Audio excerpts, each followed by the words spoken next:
पुरी, जो कि दुनिया भर में अपने खूबसूरत और सुनहरी रेत वाले समुद्र तटों के लिए जाना जाता है, जहां लोग अपने परिवार, दोस्त और सगे संबंधियों के साथ कुछ खुशी के पल बिताने आते हैं। लेकिन पुरी में एक और भी चीज़ है जो इसे अपने बीचों से भी ज़्यादा खास बनाती है, और वो है यहाँ बसा जगन्नाथ जी का मंदिर। और आज वो दिन है जब दुनिया भर से जितने भी जगन्नाथ भगवान के श्रद्धालु हैं वो सारे यहाँ एकत्रित होते हैं, क्योंकि आज यहाँ रथ यात्रा है।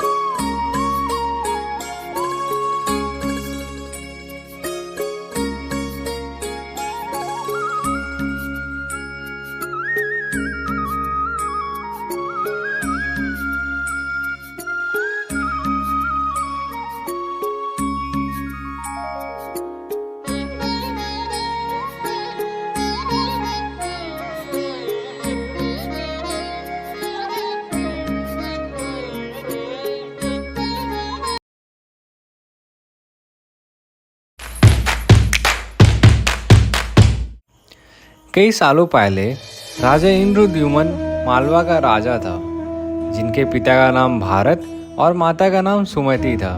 राजा इंद्रद्युम्न को एक रात सपने में विष्णु जी आए थे और कहा कि नीलांचल पर्वत की गुफा में मेरी एक मूर्ति रखी हुई है, जिसे नीलमाधव कहते हैं। तुम एक मंदिर बनाकर मेरी उस मूर्ति को वहां स्थापित कर दो। राजा ने अपने सारे सैनिकों को नीलांचल पर्वत की खोज में लगा दिया। उसमें एक ब्राह्मण था, विद्यापति। विद्यापति ने सुन रखा था कि सवर कबीले के लोग नीलमाधव की पूजा करते हैं और मूर्ति को पर्वत में ही कहीं छुपा कर रखा हुआ है। फिर चतुर विद्यापति ने सवर कबीले के मुखिया विश्ववसु की बेटी से विवाह कर लिया और अपनी पत्नी के जरिए गुफा से नीलमाधव की मूर्ति चुराने में भी कामयाब रहा। विश्ववसु, जो सवर कबीले के मुखिया थे, मूर्ति चोरी होने पर काफ़ी दुखी हो गए और अपने भक्त को दुखी देखकर भगवान भी दुखी हो गए और वापस गुफा लौट आए। लेकिन उन्होंने राजा इंद्रद्युम्न से वादा किया कि वो जरूर वापस लौटेंगे और उनकी ये शर्त है कि उनके लिए एक विशाल मंदिर का निर्माण किया जाए। राजा ने मंदिर बनवा दिया और भगवान विष्णु को विराजमान होने को कहा। तब भगवान विष्णु ने कहा कि समुद्र में तैर रहे एक बड़े से लकड़ी के टुकड़े को उठा कर लाओ, जो द्वारका से पुरी की तरफ आ रहा है। राजा ने उस लकड़ी के टुकड़े को खोज लिया, पर उनके सारे सैनिकों का भी बल लगाकर उस टुकड़े को उठा नहीं पाए।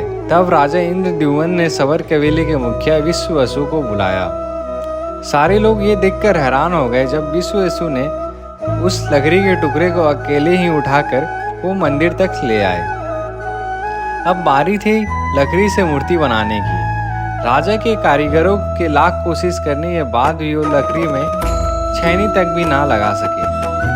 तब तीनों लोगों के सबसे कुशल कारीगर भगवान विश्वकर्मा बूढ़े व्यक्ति का रूप धारण करके आए, लेकिन उन्होंने एक शर्त रखी कि रूम में अकेले मूर्ति का निर्माण करेंगे और उन्हें कोई देख नहीं सकता मूर्ति बनाते हुए। रोज लोगों को आरी, छेनी और हथौड़ी की आवाज़ें आती रही। एक दिन राजा इंद्रद्युम्न की पत्नी को अंदर से कुछ भी आवाज़ नहीं आई और वो घबरा गई कि वो बूढ़ा व्यक्ति कहीं मर तो नहीं गया। तो राजा की पत्नी ने उस दरवाजे को खोल दिया। जैसे ही वो दरवाज़ा खुला, वो बूढ़ा व्यक्ति गायब हो गया और 3 अधूरी बनी मूर्तियाँ परी मिली। राजा ने इसे भगवान की इच्छा मानकर मूर्तियों को स्थापित कर दिया मंदिरों में। तब से लेकर आज तक बड़े भाई बलभद्र जी, छोटी बहन सुभद्रा जी और भगवान जगन्नाथ इसी रूप में विद्यमान है। इन लाखों लोगों के बीच ये हूँ मैं, जो सिर्फ धक्के खाते हुए ही आगे जा रहा है। हमारी ट्रिप की शुरुआत होती है पुरी से 162 किलोमीटर दूर जाजपुर रोड से, जहाँ से मैं और मेरे 14 साथी निकलते हैं रथ यात्रा के लिए। करीब 12:30 बजे बस पकड़कर सबसे पहले हम पहुंचते हैं भुवनेश्वर और फिर वहां से दूसरी बस लेकर हम पहुंचते हैं चारों धामों में से एक पुरी में।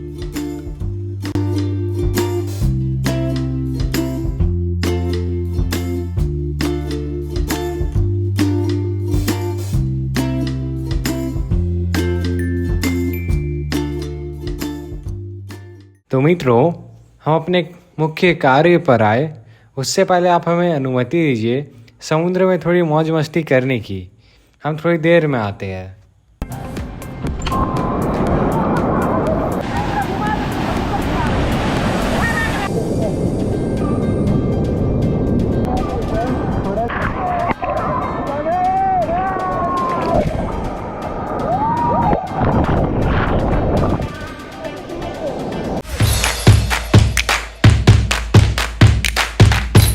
जब राजा इंद्रद्युम्न की पत्नी रानी गुंडीचा ने उस दरवाजे को खोल दिया, तब भगवान विश्वकर्मा जी जा चुके थे, लेकिन मूर्तियां वहीं थी। तब जगन्नाथ जी ने रानी गुंडीचा से वादा किया कि प्रत्येक वर्ष में एक बार 8 दिनों के लिए मैं आपके निवास स्थान पर आया करूंगा। हर साल आषाढ़ महीने में भैया बलभद्र और बहन सुभद्रा के साथ मेरी रथ यात्रा निकलेगी, जिसमें मेरे रथ को नंदीघोष, बहन सुभद्रा के रथ को दर्पदलन और भैया के रथ को तलध्वज कहा जाएगा। और इस रथ यात्रा में रथ को किसी घोड़े या हाथी से की सहायता से नहीं, बल्कि मेरे भक्त खींचेंगे। रथ यात्रा शुरू होने से पहले प्रत्येक वर्तमान राजा को मेरी रथ की राह को सोने के झाड़ू से बहारने का सौभाग्य प्राप्त होगा और ये रथ यात्रा आपके निवास स्थान तक जाएगी, जिसे गुंडीचा धाम कहा जाएगा।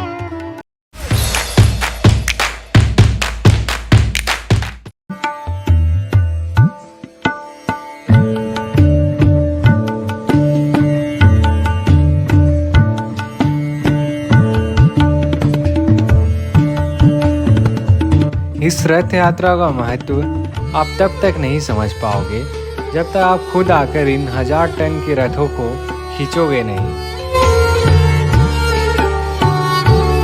जगन्नाथ रथ यात्रा सबसे पुराना और सबसे बड़ा रथों का त्यौहार है, जो कि आषाढ़ महीने यानी कि जून या जुलाई में मनाया जाता है।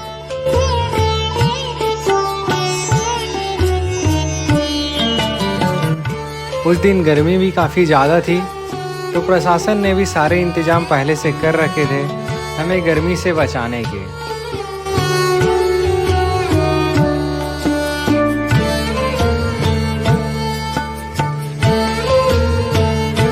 चारों ओर का वातावरण काफ़ी ज़्यादा ही भक्तिमय हो चुका था।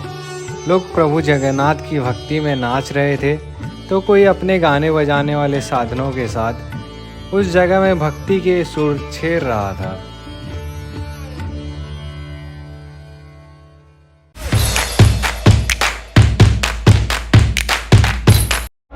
पहले मैं रथ यात्रा का ब्लॉग ही बनाने वाला था, पर इन लाखों लोगों के बीच आकर मैं कुछ बोल ही नहीं पाया और जगन्नाथ जी के बारे में भी बोलने के लिए काफ़ी कुछ था। इसलिए मैंने सोचा कि एक शॉर्ट स्टोरी ही बनाता हूँ, जिसमें एक ही शॉर्ट स्टोरी में आपको काफ़ी सारी बातें बता दूँ। यहाँ आकर इन लाखों लोगों के बीच ये वीडियो रिकॉर्ड करना भी काफ़ी मुश्किल काम था। अगर आप इस वीडियो में अभी तक बने हो तो ये वीडियो आपको ज़रूर पसंद आई होगी। इसे अपने 10-15 लोगों तक शेयर भी कर देना, ताकि वो भी भगवान जगन्नाथ और दुनिया के सबसे बड़े रथों के त्यौहार के बारे में भी जान पाए। धन्यवाद। जय जगन्नाथ।